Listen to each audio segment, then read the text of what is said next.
Copyright disclaimer under Section 107 of the Copyright Act 1976. Allowance is made for fair use, for purposes such as criticism, comment. Most definitely, me peoples. I'm back with another video reaction. This particular video reaction is the death of Kirk. You know what I'm saying? Basically, was fatally gunned down because of his own opinion. The activist basically was also gunned down right in front of his own child. It's crazy how your opinion can matter so much to people where they will want to take you out. But meanwhile, though, y'all already know what to do. Make sure you like, subscribe, and don't forget to hit that notification bell.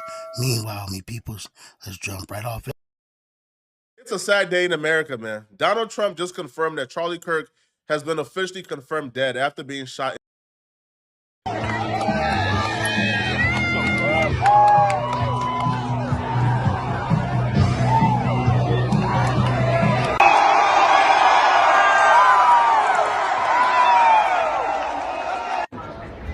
Counting or not counting gang violence?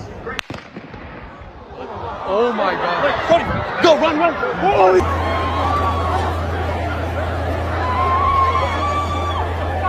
You would think that. So there's somebody on the roof right there? Just saying.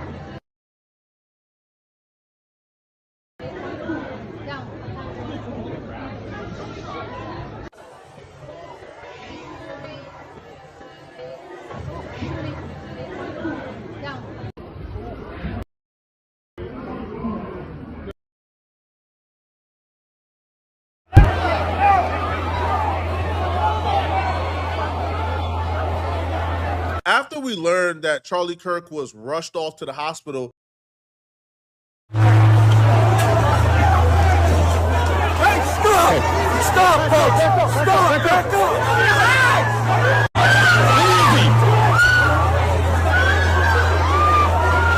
Amy! Go!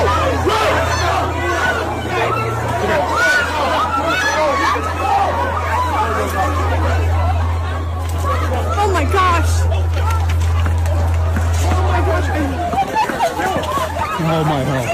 Oh my gosh! I hope Footage began to surface of this elderly man being dragged away off campus. There was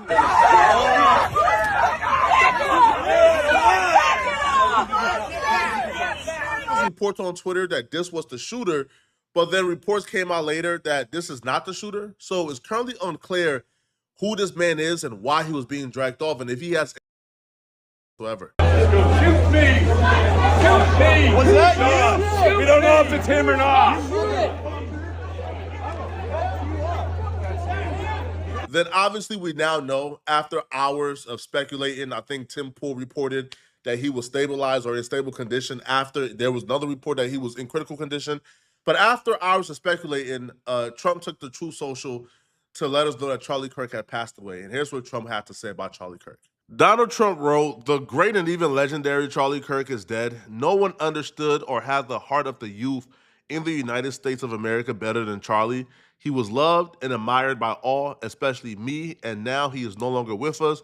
Melania and my sympathies go out to his beautiful wife, Erica, and family. Charlie, we love you." We don't know who the shooter is just yet, right? So until we know who the shooter is, we don't know why they did it or what their motives are. We can only assume this was done for political reasons. The shooter probably had a disagreement with what Charlie Kirk has been saying. What I want to point out for the youth, I want everybody to look at all the videos that's been circling around the net related to this guy. You feel me? Understand this. When you're in a political realm, you cannot be so sensitive. You feel me? I'm saying, when you talk and you use things in a racial form, or you talk about things in a certain way, you can't get mad at other people's opinion if it don't register to you. You got to see the good in it, and you got to understand how some people think sometimes, And what I'm seeing with this situation is all over the net. He pissed off some people. This was clearly a hit, and everybody can see it. You feel me? I'm saying? And there's no questions that could speak otherwise, because his opinion strike the minds of certain people.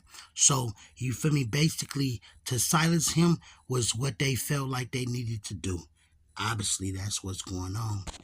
We can only assume that's why. And if that's the case, that's dumb. That's stupid. And anybody who supports that, you're dumb and you're stupid. I'm probably going to get backlash from my audience or people who look like me because I I guess I'm compassionate enough to say that a father with a toddler who was a good father at that should not lose their life over bad opinions. Should not lose their life because they have an opinion that I. Well, I would say you need to understand the biblical role of the father. When it comes to your child, you are tasked to protect them both physically, spiritually, and emotionally, and really outside the house and obviously in other ways as well. Quality time is everything. You're not above any of the duties or the tasks or the roles. And it comes with a lot of responsibilities. And so, again, I speak very directly to young men. Erica's the, young woman outreach part of this. But young men need to be talked this way, actually. Because they say, oh, I want to be a dad. Like, really? Are you earning enough money?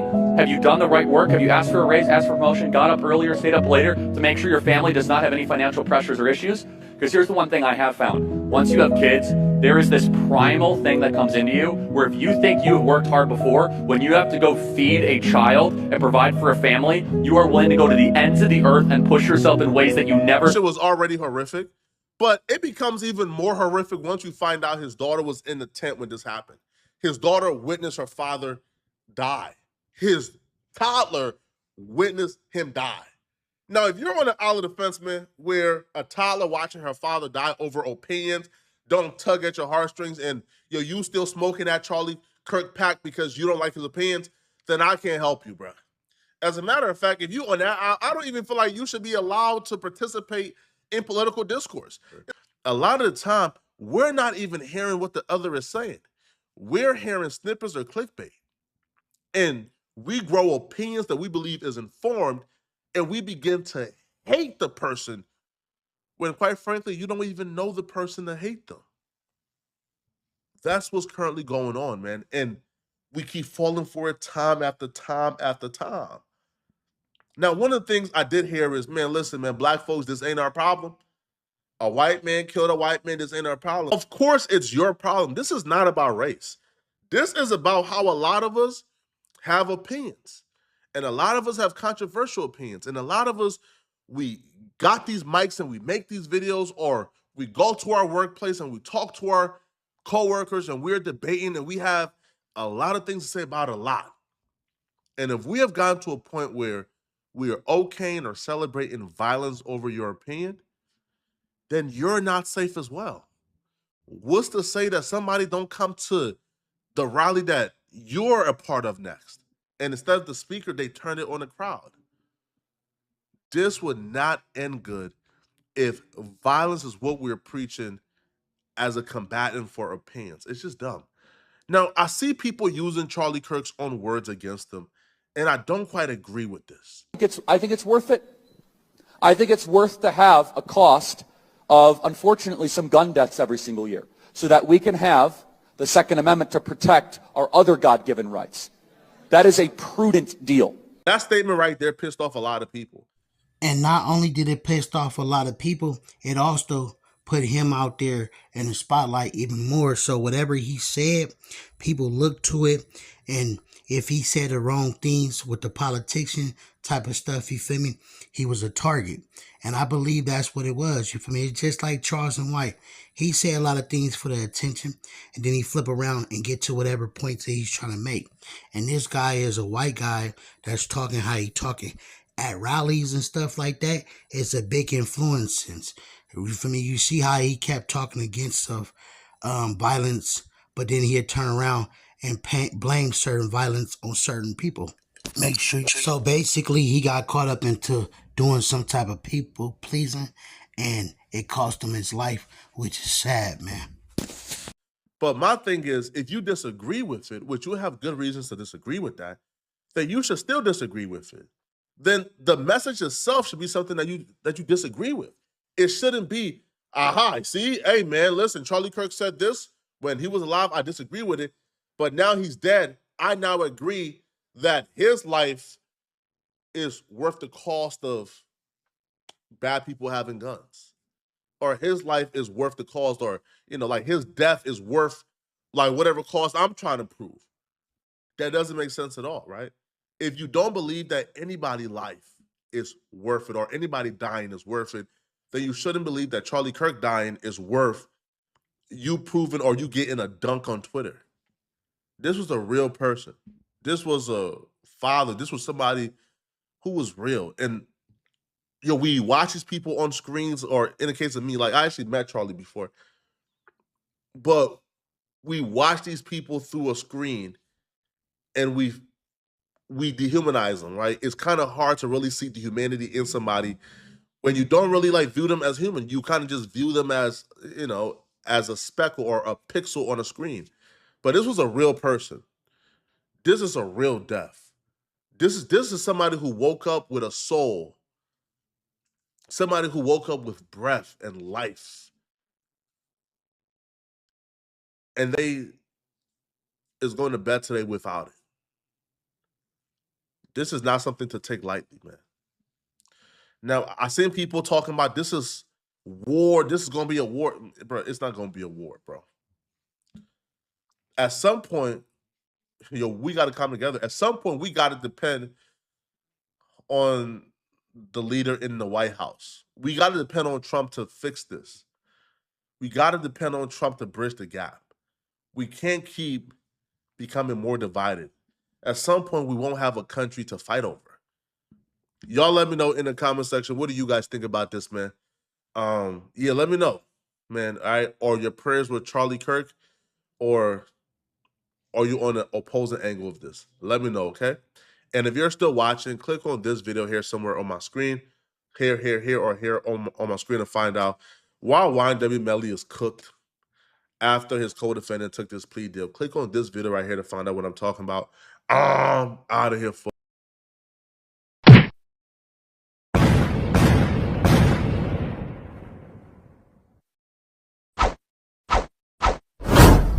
I was rich then, but you ain't even know it like Rocco. We don't keep score, we just keep on scoring.